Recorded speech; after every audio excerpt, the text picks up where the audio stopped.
آسمان آبی عرفان من چشمان توست. اختر تابنده کیهان من چشمان توست.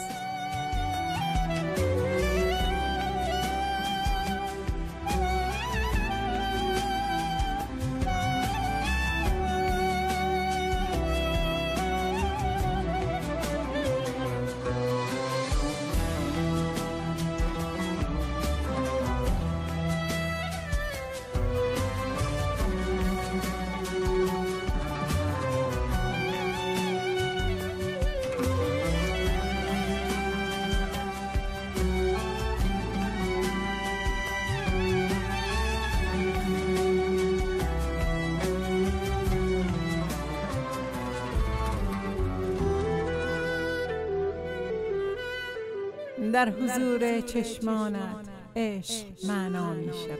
اولین درس عاشقی من چشمان توست. در بیابان که خورشیدش درخشش می کند، سایبان ظهر تابستان من چشمان توست.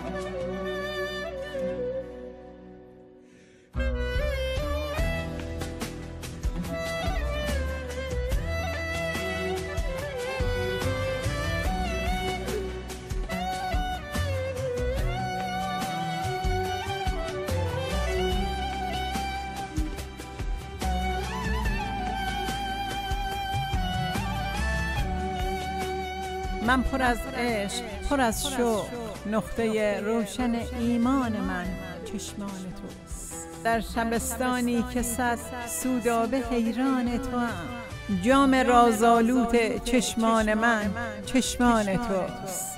راز این پاکی من، راز ایمان عشق من چشمان توست. سپاسگزار و قدردانم که خدای مهربانم این چشما رو به من هدیه کرده بود.